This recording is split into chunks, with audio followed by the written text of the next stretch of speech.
awkward moment where we're putting everything online so people can see it. So just bear with us for a moment. If you're watching the recording, this is what's happening. And we should be for a moment where we're putting everything online so people can see it. And then I'm going to just start the Facebook. So join us now. Post for visiting writer. And now everybody's going to see me typing, which is so I don't love. All right. Okay, there we go. So we should be all good. So people on Facebook should be able to see, people in the Zoom. Thank you, everyone, and welcome. We're here with our visiting writer, the first visiting writer in our summer visiting writers series, Pedro Iniguez. I am Professor Brown. I'll be hosting our event. And then Professor Aller is my co-host there. So we're able to have our writers today because of a generous grant from the Pasadena Festival of Women Authors. So I would like to thank them as well as the dean and support staff of the English department and the writers of our grant, Professor Supakar and Dr. Ogden. So for today's format, what we're going to do is have a reading. Pedro's going to read Shantytown for us, and then that'll be followed with the craft talk. And then we'll leave some time for questions and answers at the end, as well as some final announcements. So I'm going to pass it over to Pedro as soon as I read his bio, which I printed out. All right, so Pedro Iniguez is a horror and science fiction writer from Los Angeles, California. He is a Rising Award finalist and has been nominated for the Pushcart and the Best of the Net Award for his speculative poetry. His work has appeared in Nightmare Magazine, Shortwave Magazine, Worlds of Possibility, Tiny Nightmares, Starline, Space and Time Magazine, Speculative Fiction for Dreamers, Savage Realms Monthly, and Infinite Constellations, among others. He has also been a sensitivity reader and has ghostwritten for award-winning apps and online clients. So I'll pass that over to you, Pedro, so we can get started. Thank you. I just want to thank Professors Ogden, Brown, and Adler for the opportunity to be here. I'm really excited to be here and just talk what I love, which is writing. I just want to mention that I've been writing since 2009. That's when I published when I had my first story published. And since then, I was actually counting yesterday. I went over my bibliography. I have over 100 publishing credits, which include 76 stories, 22 poems, 1 novel, and 1 fiction collection. The reason I mention this is because just want to show what you can do if you just stick to something that you're really passionate about. For me, that's writing. So it's just really fun to dabble in this stuff and really kind of just make it like a career, which is what I've done. I'm writing full time right now. So that's how I want to introduce myself. So yeah. So for today's workshop, I wrote a few things, so I'll just be reading those. So I wrote a few things. First and foremost, I want to begin by saying that in writing fiction, there are no hard rules, only tools. You amass as many tools and techniques as you can and choose what works best for your story. If done right, many conventional rules can be thrown out the window. At most, you can use conventional rules as a guideline for crafting your story. They can be something to fall back on, something tried and true to help guide you or create a foundation for a work of fiction. I'll be reading my story and discussing what I attempted to do using certain tools and how I chose to utilize them. Stories can entertain, enlighten, or both. It is up to you how you want to tell a story. This is just a crash course, a condensed lesson into the world of horror fiction and genre fiction in general. These lessons can also be applied to literary fiction. So now I'll be reading my story, Shantytown, a Mexican ghost story. Maribel pressed her hands to her ears as the rooftop rattled, the sounds like pots and pans crashing on the floor. A corner of the tin roof flapped upward, revealing a wedge of night sky. She pictured the shadow people skulking above, pulling back the frame as they hunted for someone to devour. "Mommy," she said, pulling her bed sheets up to her chin, "the ghosts are back." As if playing on her fears, the curtains on the windows, which were nothing more than holes in the walls, fluttered inward like phantom feelers grasping for victims. Her mother moaned. A beam of moonlight pierced the opening in the roof, partially illuminating her in the blackness of the shack. Her cheeks looked sunken in, and her ribs protruded where her tank top had rolled up her torso. "It's the wind, mija," she said, rolling onto her side to face the wall. "There's no such thing as ghosts." Like a string of pearls, the outline of her spine pressed against her brown skin, a skeleton ready to shed its human host. As the shack trembled and groaned, Maribel wondered, as she always did, if, if their home had been haunted. Her mother had reassured her that it wasn't. The sounds she'd heard were just the shoddy, rotting bones of the foundation, like the creaking of old hinges, the scraping of branches against the roof, and the wind whistling through the porous walls. Besides, the dwelling wasn't that old, she'd said, so no one else had lived or died here before. What if it's Papi's ghost? Maribel said, watching as the corner of the roof peeled back farther. 5 long shadowed fingers slithered down the wall below the open cavity. Her heart thrummed against her chest until it burned. She hoped, at least, that it was only her father's ghost and nothing more. Her mother grumbled into the wall, her voice low and muffled. He's not dead, mija. He probably just started a new family across the border. Just then the roof ceased its fluttering and the shadowed fingers receded. The moonlight gone, the world returned to darkness. Maribel lay still, allowing her heart to settle back into place. Her mother's snores took the place of the wind's roar. The heat soon swelled in the room and she began to sweat like when her mother roasted peppers over an open fire in the summer. It didn't take long for her gown to stick to her body like a wet plastic bag. Nights like this stretched on forever. She clambered over the bed, careful her clothes didn't catch on the loose springs jutting from the edge of the mattress. She slipped on a pair of chanclas and nudged the door open. Before she stepped outside, she checked on her mother. Her obscured body rose and fell softly like a sleeping baby. Across the basin, another gust blew in, the cool catching on the beads of sweat dotting her skin. She closed her eyes and smiled, allowing herself to enjoy the little comforts the night occasionally provided. Throughout the Colonia Baja, the sheet metal roof shuddered, but there were no shadow people prowling along their rusted surfaces. No ghosts, no monsters, nothing out of the ordinary. Besides the breezes howling, the shanty town had been tranquil this night. Nothing but the familiar cluster of homes built from crates, cinder blocks, corrugated steel, and all the little things one could find floating along the river. Makeshift towns like this were common throughout Tijuana, clusters of roughshod dwellings and the poor people who inhabited them. It's all Maribel had known. Before they had moved here, they lived in one on the western foothills of the city. When the factory had shuttered there, they relocated up north where a horde of new ones had popped up. At her back, the maquiladora sat perched atop the hill, its drain pipes jutting out the side of the cliff. Dark runoff flowed into the dry riverbed, bisecting the town in a river that ran murky and pungent. Some days it smelled acrid and left her choking. Others it smelled like dead rats. Mother told her never to drink from it, even on those hot days when her throat was dry and her lips would crack. The town knew the polluted water came from the American-owned factory, but her mother had told her working there was a blessing because it afforded them food. Not everyone in town was so fortunate. Some settlers were stranded deportees from other countries who couldn't secure asylum or squatters with nowhere else to go. Some worked those long shifts at the maquiladora with mom. She hated that her mother worked there from sunrise to sunset. The only times they spent together anymore was in silence at dinner on her day off as they collected fresh water from the water truck. Maribel wished she were older so she could work at the factory with her mother, but that wouldn't be for some time. She counted with her fingers, maybe 10 more years. Since she didn't have the luxury of school, Maribel would spend most of the day scribbling on the outer walls of the shack with the worn-down crayons a pastor had gifted her some time ago.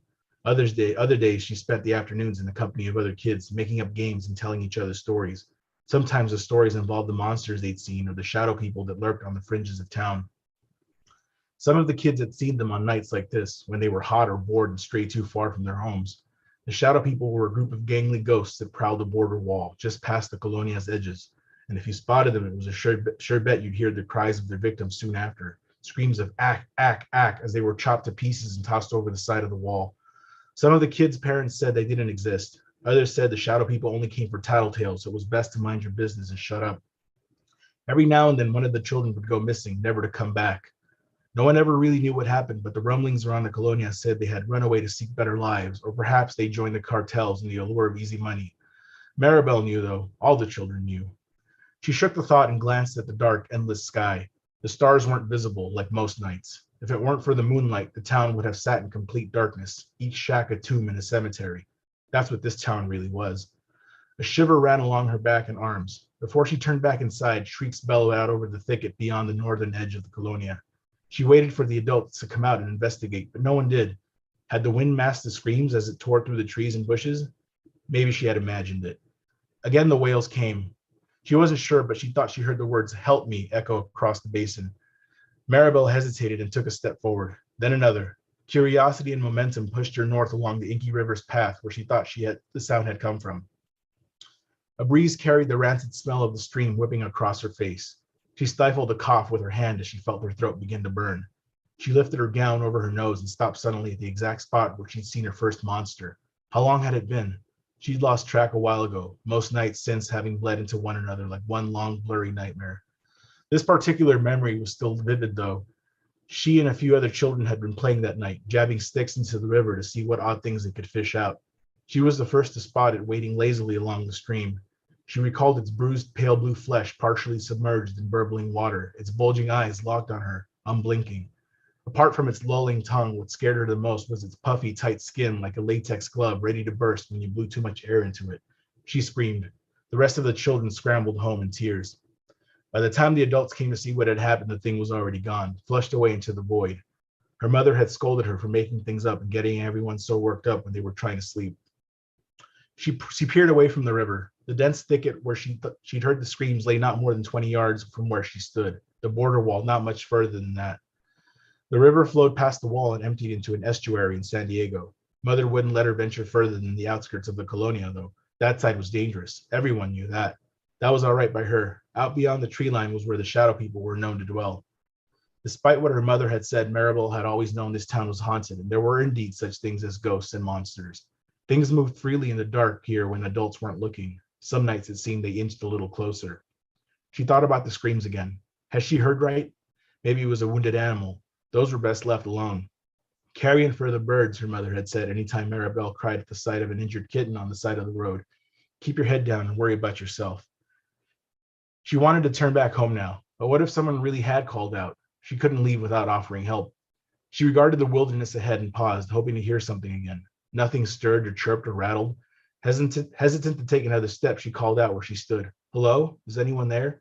No reply except her echo and the rustling of leaves. She should have known it was her imagination. She had gotten so worked up over the wind ripping at the roof that the mundane now seemed especially frightening at night. She pivoted to turn home. If she was lucky, her mother still wouldn't have noticed she'd been missing. A long grating screech erupted beyond the trees, sending birds darting into the air like black bottle rockets. A pair of glowing yellow eyes emerged from the dark of the thicket. She shielded her face with both hands, the light like needles in her eyes. For a long while they watched each other, Maribel unable to move her legs no matter how hard she tried to pull away. Time stretched. The moment stuck in agonizing perpetuity. The watcher in the dark didn't move. It only observed as she stood paralyzed, the warm tears streaming down her face. She wanted to cry out for mommy, but her mouth wouldn't let her form the words. Maribel pressed her eyes shut. Her limbs began to tremble. A sliver of moisture ran down her legs, pooling at her feet. She tried to recite the Lord's Prayer, but the words wouldn't come. She tried instead to think of her father, but couldn't remember his face. Her mind found no comforts to dispel the terror that lay ahead. She opened her eyes and offered the thing another glance. The watcher squealed again, and its fiery yellow eyes sunk behind the thicket. As the thing spun, she saw the broadside of a car drive off into the night. The land grew dark, and the bushes and trees swayed softly again. On the way home, she wiped her tears. Maybe not tonight, but it would only be a matter of time before they got to her. She wouldn't say anything to her mother. There'd be no point. Here, ghosts and monsters roam free in a land that turned a blind eye to them. Maybe this town wasn't satisfied just being haunted. Maybe it was waiting to make ghosts of them all. And that's the story. And I will now be reading. Thank you. Oh, appreciate that. Thank you. Yes, I was trying to clap it and I was muted. Putting Thank on emojis and trying to unmute, but thank you.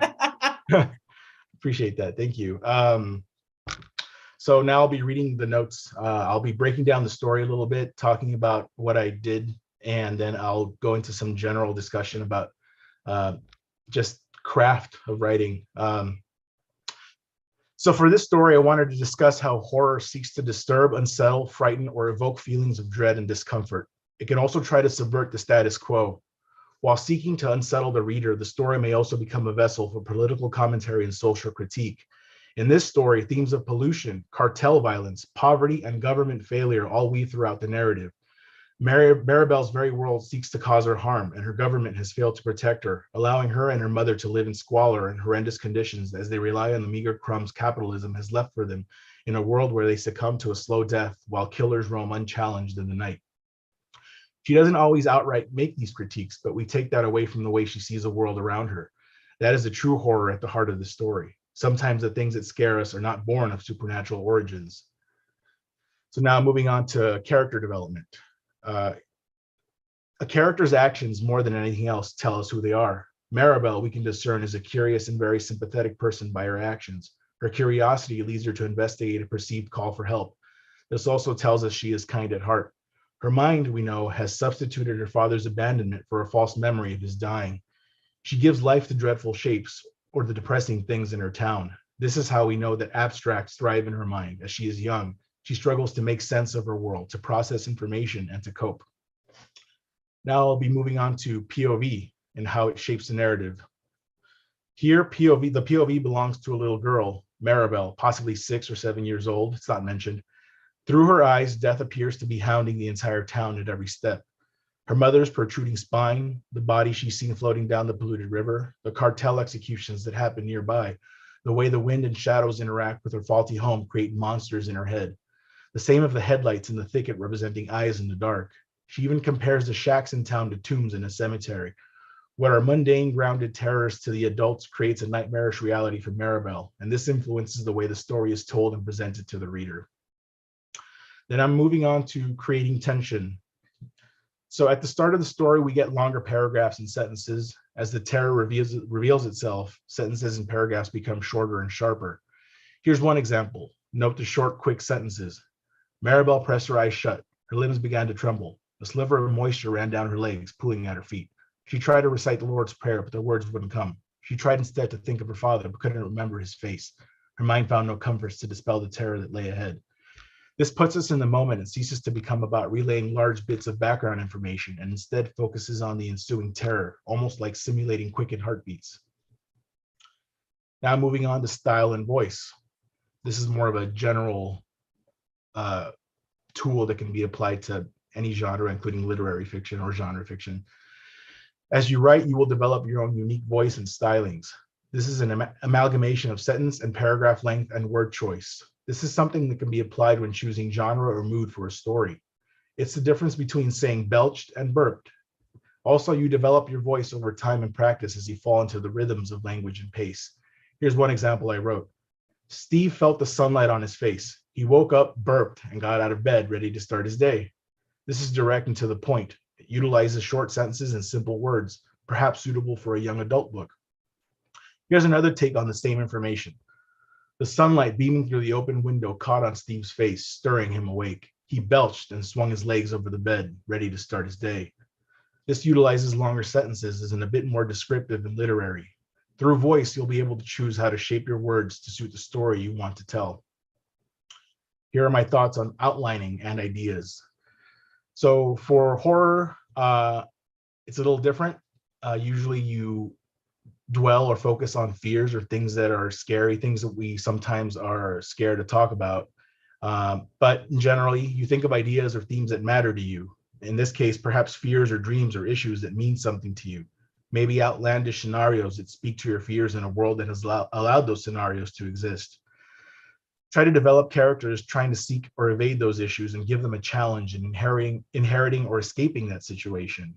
The characters don't have to be too deep when developing a rough draft. You can add certain quirks and traits to your characters as you go. If it's a short story, try to keep the focus on 1 or 2 characters for maximum results. And here are my thoughts on editing and proofreading.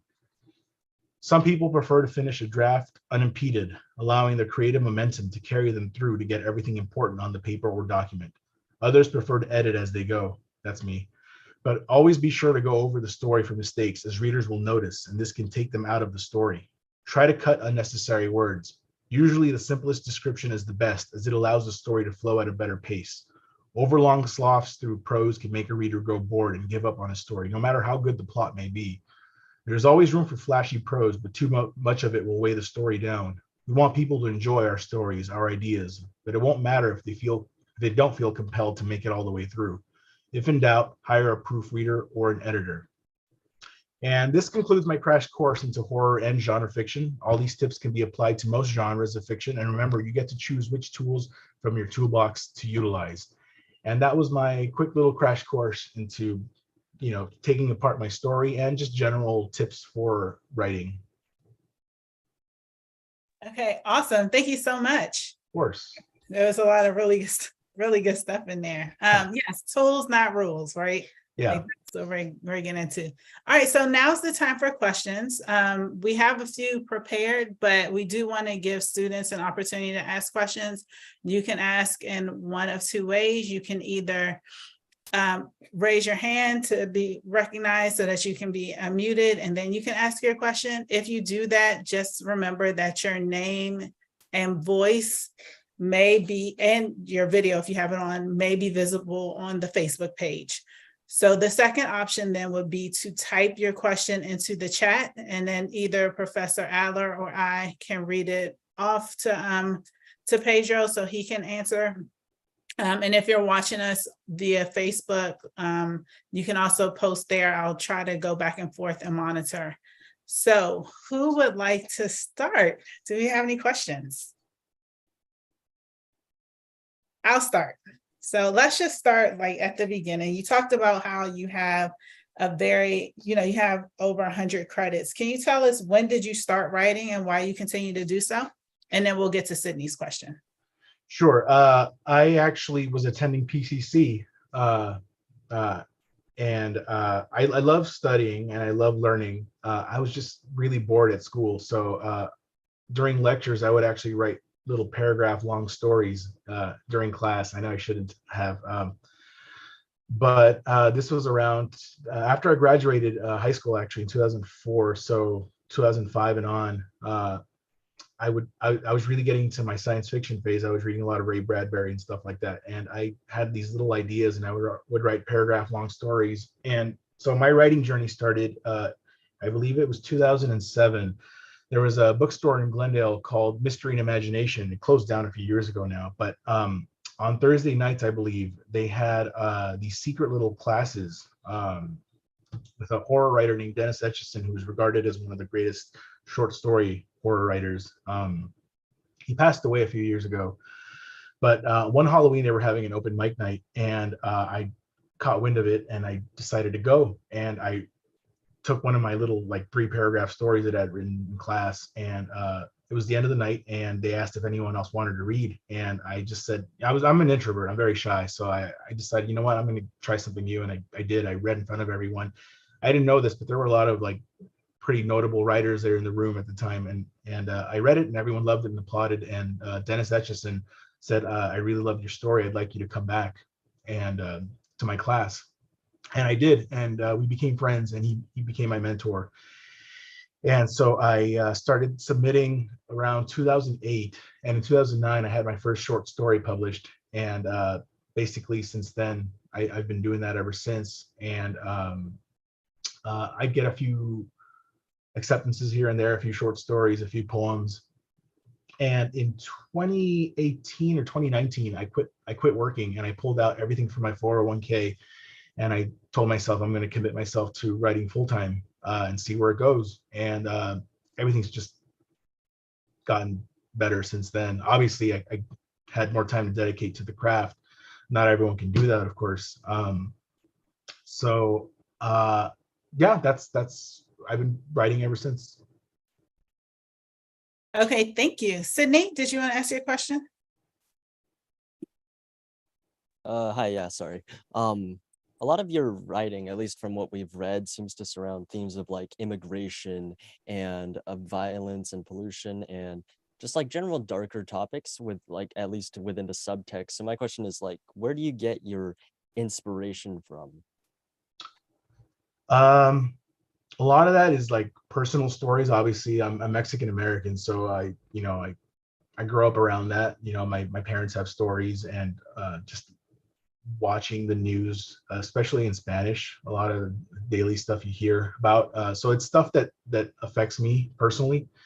It's stuff that frightens me too. I used to love going to Mexico, and I haven't gone in years, and that's because I'm actually scared of the cartel violence. And so it's stuff that seeps into my stories, things that I'm actually scared of.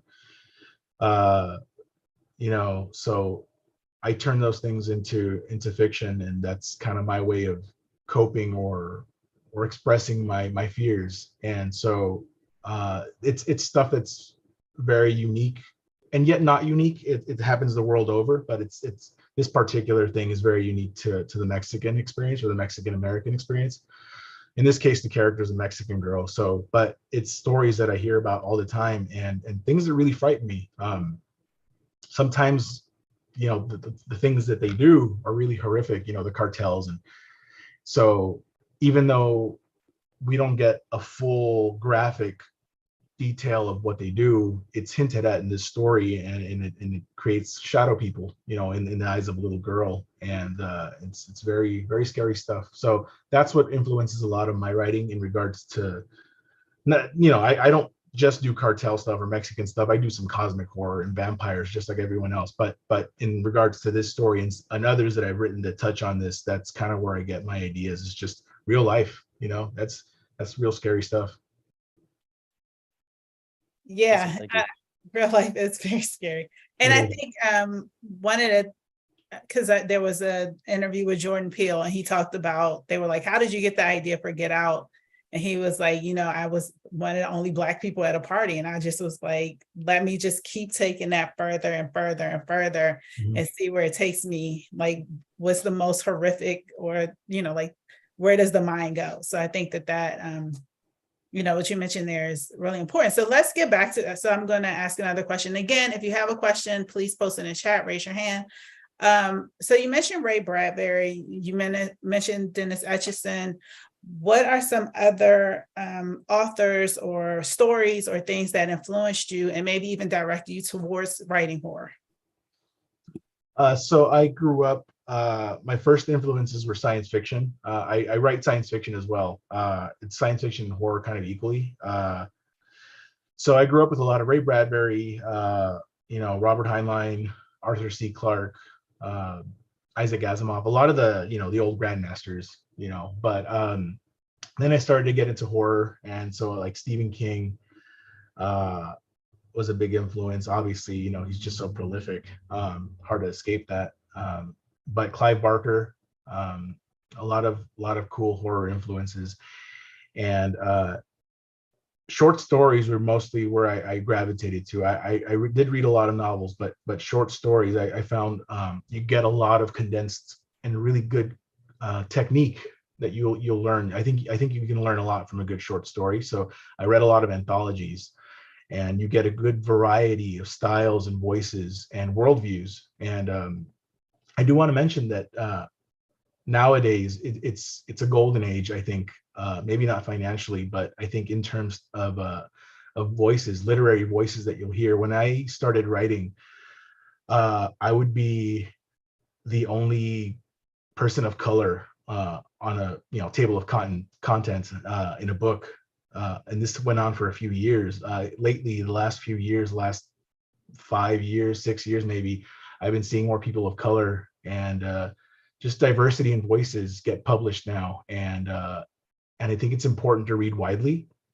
Like I mentioned, a lot of the people that influenced me were the old grandmasters, the old white authors, the old classics.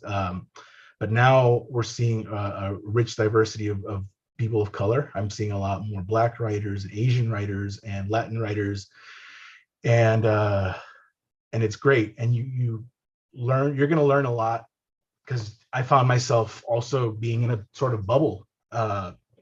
When I first started writing, a lot of my main characters were, and I wasn't conscious of this, but they were white. They were white characters, because when that's all you read and all you see in movies, that becomes like the default. The main characters are always default white. But now, the last 10 years, I've been making sure to include stories and characters that look like me, maybe have experiences that I have, or that people that look like me have. And it creates an entirely new dynamic, because you get horror coming from new places that a lot of people aren't used to. Kind of like what you said about Jordan Peele. A lot of people don't know what it's like to be the only person in a party, like you said. With someone who like me, who has anxiety, it can trigger a lot of interesting feelings, and your mind really goes to places, and you're like, am I in danger? And it's just, a lot of times you're not, but the mind wanders, and scary things happen. And so yeah, that I did grow up with a lot of now there's a lot of great talent out there that I suggest everyone should go out and expand their horizons. Okay, and related to that, oh, I had a great question. It just, I didn't write it down. It just flew right out of my head. Oh my gosh. Okay, well, I'll come back to it. It'll come as soon as you start talking, it'll come back again. I remember now because I did have it in my notes. So you mentioned that you write sci-fi or speculative fiction. You also write horror. You do poetry. Mhm. Can you tell us what determines which genre or what shape a story or a poem, like what is it that kind of leads you in the direction of the genre that you're working in or the form? Something you'll hear like in the news, or I like to read a lot of nonfiction too. I like to read a lot of science books or books on true crime. So it's just like a kernel of an idea. So if it's something about cloning that I read in some article, then it's that's science fiction right there. I mean, it could be horror. It could be horror, but I'm into space travel a lot. So a lot of themes are lean very much towards one genre or another. I do write a lot of horror science fiction too, hybrids, but it just depends on the content, the subject matter. Obviously, cartels are gonna find a home better in horror than science fiction. That you're not really gonna see a lot of cartels in space. The space mafia maybe, but so yeah, it just depends on stuff that I see in the news or stuff that I read about in like tech journals or certain books and stuff like that. Yeah. Okay, we'll do FC's question and then Madeline and then Mercedes, and then we'll get back to Sydney. Go ahead, FC. Hi, thank you. Thank you, Pedro, for your story. I really loved it. Thank you. And from your story, I just thought about my question is, what is the difference in dialogue in horror when a character is speaking? Because like in your story, like the kid seems scared. So when they're talking, it almost seems like, like the communication seems like they're self editing their dialogue because they don't want to scare the mom. And like currently in class we're learning about like how to just write without overthinking or self-editing, and I just think that sometimes like horror and thriller makes characters dialogue self-edit, I don't know, how do you see the dialogue as in comparison to like casual conversation dialogue? Mm-hmm. Yeah, so I guess the most important thing when it comes to dialogue is to be honest with yourself and with how people speak. You don't have to be entirely accurate to real world dialogue because sometimes it doesn't work in written form. And it also depends on the character. So this is a little girl, she's a little scared, she's a little reserved. She's not gonna, she's used to being probably put in her place or being told not to speak over adults. So, that's just my guess, so it kind of makes her small. And so she's scared to speak her mind. And, obviously adults have scolded her for seeing a dead body in the river. So dialogue, it's tricky, to get right, obviously. This story didn't have a lot of dialogue. It was mostly the thoughts and perceptions of a little girl. But dialogue, I find it's best to just be honest. Say what you need to say. Don't say more than it's kind of like going heavy-handed on descriptions. You don't want to do that either. You just kind of want to get to the point. Whereas in real life, people have a lot of stuff like that, and a lot of times we meander when we converse. So that's the difference. You want to get to the point. Or kind of like what I'm doing, I'm just kind of rambling on. Whereas in a story, I would have straight 2 sentences max said what I needed to say, which is basically just be honest and keep it short if possible. So yeah, it depends on your character, on the genre, what you're trying to say too. But I guess the best thing I can say is be clear, be honest, and I think that those are the most important things I can say about that. But remember who your characters are and a little bit of their psychology and background. That should influence how they speak. But remember that they're speaking not to speak, they're speaking to relay information to your reader. So that's the most important thing to remember, I think. Okay, thank you. As a follow-up to that, and then we'll get to Madeline's question. You mentioned earlier that you edit as you go. And I think so part of what we have a lot of beginning writers here, so they're starting, and if they're thinking, oh, let me sit down and make sure this dialogue is 2 sentences, what would you say to that? Like, they're starting their first draft. That's a hard one. Keep going.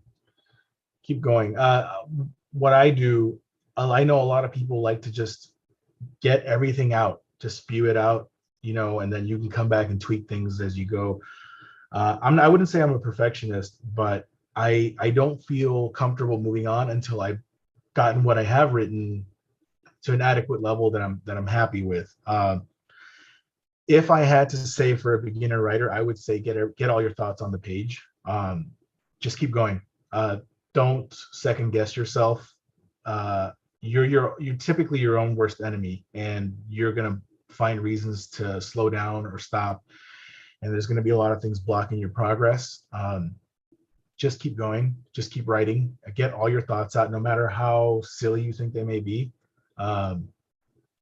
I wouldn't recommend you edit as you go. I think I've been long enough at the game to allow myself some leeway to do that now, because I know what I'm going to do. But just keep going. Put everything on the page. Those first 2 sentences, just turn it into a paragraph. Just keep going. That's what I would say. All right, thank you. Okay, Madeline would like to know, do you think you'll write more full-length novels in the near future? Yeah, I've written one. It was a science fiction novel called Control Theory. I'm working on my second novel. This one's going to be a horror novel. I just started. I'm about like 4 chapters in. So it'll be a while before I finish it, and then I have to shop it around and see if anyone wants to, buy it. So it'll be a while, but yeah, I'm starting to do longer pieces. Yeah, I have written a novelette, which came out to like about 30 pages. So yeah, I typically do write short stories, but I'm trying to get into longer forms of fiction. Yeah. Okay, and as a follow-up on that, before we get to Mercedes picture, question. So what's your process for writing a novel, and how is it different than your process for writing a short story? Oh, it's a completely different game. I outline a lot. So I have a general idea for a story, and there's a lot more things going on. There's more characters and subplots, and in a short story, you typically focus on one major character, maybe 2, but typically 1, and you give them a couple quirks, and that's it. It's point A to point B. Character needs to do something, and either happens or it doesn't. But it's a novel. There's a lot of fluctuations and a lot of up and down. A lot more subplots, many more characters to fill in. That are either helping your main character or impeding their progress. So, and there's a lot of research involved. I think I have a list. I have a cork board over here. I have a list of all the books I've read that I've done research. I have about a dozen books that I've read just to do research, and a lot of times you'll end up pulling a sentence, just using a sentence, but you just want to make sure that you're accurate. So it's a lot of work. It's a full-time endeavor. So a lot of outlining. I have probably 10,000 words worth of outlining notes. And that's good for like 2 or 3 short stories worth of writing right there. And that itself is like a 1/6 of a novel, just so it's a lot more organizing, a lot more research, a lot more time. So basically magnify everything you would have done in a short story times, whatever. The short stories can run anywhere from 1,000 to 10,000 words.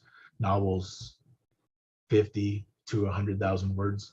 So give or take, it can be longer or shorter, but typically around 50,000 and up. So it's just everything just enormous. So yeah, it's a whole different ballgame. All right, awesome. Thank you. Mercedes would like to know if short stories are a better route if you're just getting started as an aspiring writer. They both have their merits, you know. They're both, depends on what you want to do, what you want to write. There are people who have never written a short story in their life who went straight into just writing novels and found success with it, you know. So but a short story is a great, quick, compact way to learn some great techniques. So I would definitely suggest reading both, but yeah, short stories are a great introduction into writing, you know, and you know, fiction. Yeah, you can learn a lot from short stories, and you can definitely fit in a lot more in a shorter time span. You know, in the time it would have taken you to finish a novel, you can read so many short stories and get different voices and styles and techniques and you know, points of view, and you can, if you can learn from that, you know, that's a really good thing right there. Yeah. Okay, thanks. Sydney, did you want to ask your question? Yeah.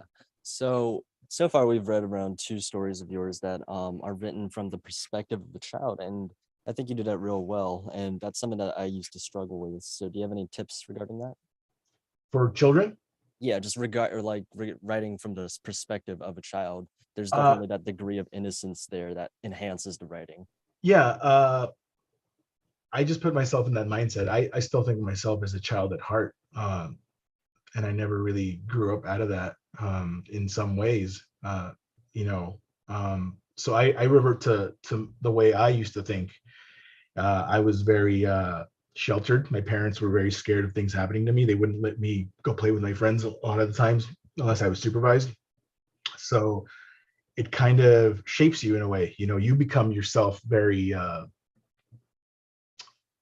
wary of things, very cautious of things, overly cautious. So but also in the writing craft of it as well is you know, you, when you're writing dialogue, you consider what a child would or wouldn't say. They're obviously not gonna use bigger words, you know. You got to keep their words a little simpler, so you got to think about that in that regard too, even the way they see things. Like in this story, for example, she didn't know what was really going on. What was a bloated corpse floating down the river to her was a monster, a blue-green monster, you know, with, you know, puffy flesh. So they see things in a different light. So you just put yourself in that position and describe what they see and try to keep it as simple as possible, I guess, you know. And same thing with your dialogue and the words that you use, you know. So I think those are some important things. Just really be honest with the character, you know. Don't try too hard. Just be honest. Think maybe how you would have reacted to seeing a certain thing, you know. And this just doesn't just go for horror fiction. It can be literary fiction or, you know, whatever, any kind of genre you think. Just how would a person in that particular world react? So I think the most important thing is just to be honest and really think about the descriptions and words that a child would use realistically. And I think, and children have a very particular worldview. You know, the way they see the world is very different than ours. In a lot of ways, it's very true. You know, we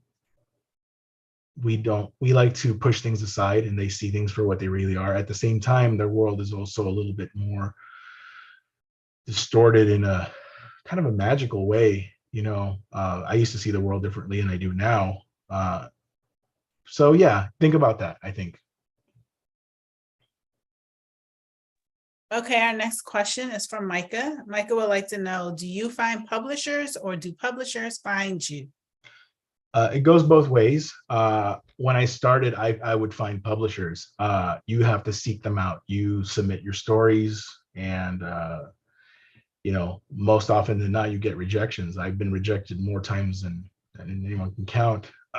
But as you start to progress in your career and you make a name for yourself, you'll find that you'll be invited to anthologies or magazines. You know, you'll be invited to submit to very, you know, really nice things. And that's been happening to me the last, I don't know, 4 or 5 years.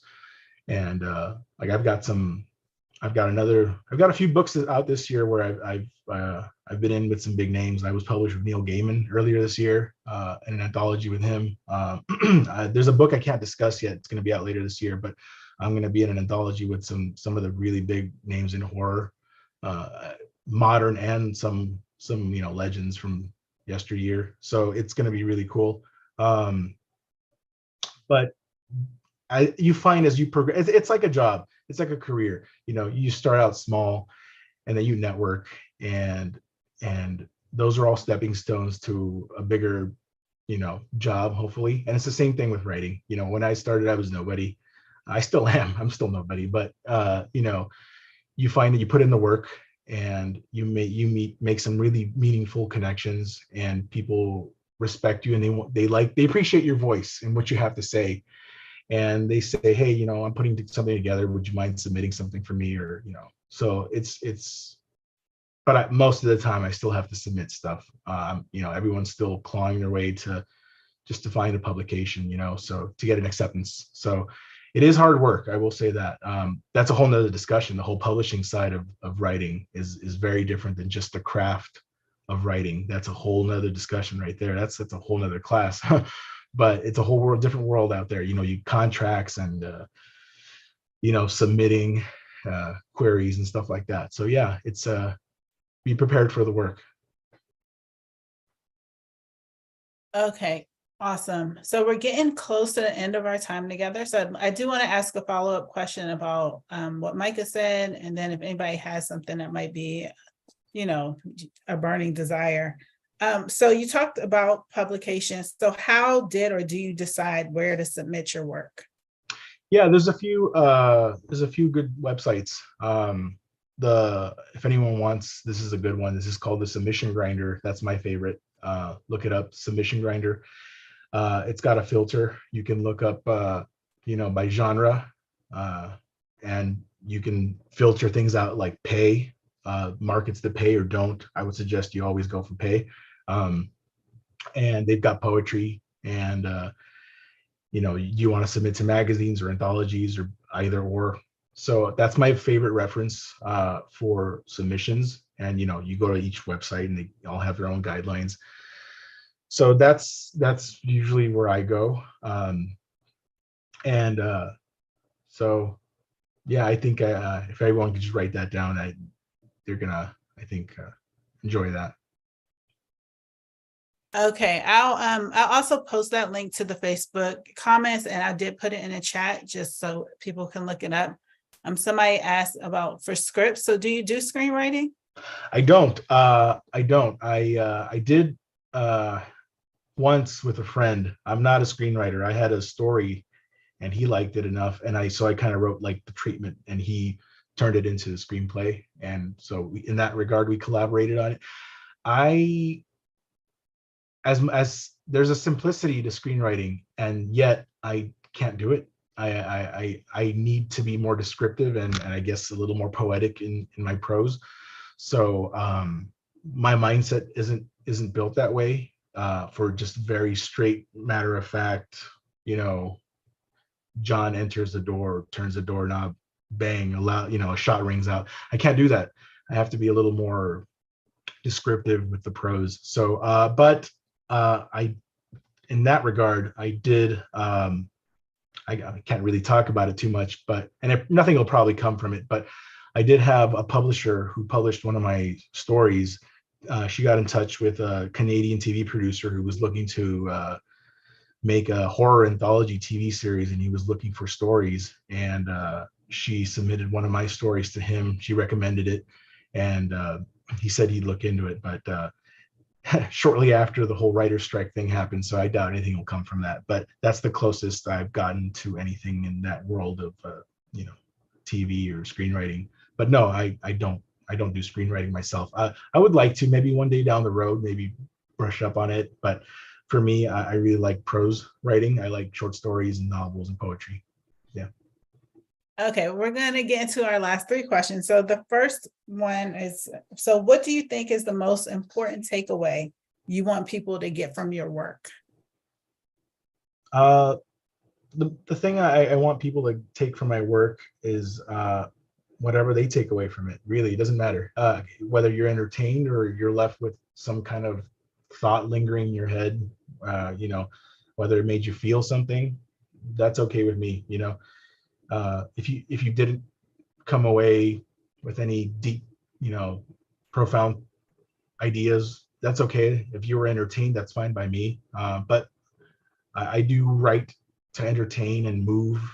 Hope you feel something. At least make you think about something that you might not have before. So that's what it is for me. For me, it's a joy just to write and just to get eyes on it, whether you like the story or not. It's just my calling. I love doing what I do, and just like reaching new people. Awesome. Thank you so much. Okay, so what are you currently reading? Currently, I'm reading a book by Clay McLeod Chapman called Ghost Eaters, I believe. I just started it. I'm like 30 pages in. It's really good. He's a great author. He's written some comic books for Marvel. He's written a lot of great novels. I will be in that anthology I talked about later this year. I'm going to be in there with him, I believe, too. But yeah, it's a good book. I've been reading a lot of Cormac McCarthy lately too. I was already a fan, but then when he passed away, I started buying up more of his books. So he's really good too. I've been reading him. He's just more like literary fiction. He's hard to describe. He's like literary fiction, but he's got a lot of horror in there, really. So, but he's a very good author. Okay, and what are you currently watching? Anything good on TV? Any movies? Yeah, I don't watch too much TV these days anymore. I just haven't found time for it anymore. I used to when I was growing up. I guess some of my favorite shows have been like The Expanse. I think that's some of the best space opera probably ever. I did really enjoy Midnight Mass and The Haunting of Hill House on Netflix. I thought those were some of the best written shows probably ever. It's just phenomenal storytelling. So yeah, those are some of my favorites. I don't really watch too much TV, not even movies anymore, really. But but yeah. Not even. Did you see Spider-Verse? No. I saw the first one and I loved it, and I never got to see the second one because I'm a big Marvel fan. I love comic book movies and stuff like that. I just haven't had time. I've been writing and just glued here. It's boring. It's boring, but I do need to live it up a little more. But I did want to. Okay. Yeah. Allow, since you've been working so hard. Okay, so we're gonna so first, thank you so much for coming and speaking to us, for reading your work and talking about all of that. We do have a survey, so if you're watching, I'll post it in the chat that we would like for you to please answer, because this is how we get our grant. We use the feedback to write the grant. So if you would please fill out the survey, and I'll post the link on Facebook as well. So we do want to thank you again, Pedro, for coming today. We would also like to once again thank the PFWA, the Pasadena Festival Pasadena Festival of Women Authors, for their generous grant that allows us to bring writers to you today. Our next speaker will be Ellen Burkett Morris on next Thursday, July 20th at 11:30. So same bat time, same bat channel, which most of you are too young to get that reference, but that's okay. So we hope to see you then. So thank you again, Pedro. Thank you so much, guys. It's been a real pleasure, and I hope you were able to take something away from this. Awesome. Okay, so Thank you. That was great. Thank you. Thank you. Thank you. Thank you. Thank you. Thank you. thank you. So as we clean up everything here, everybody will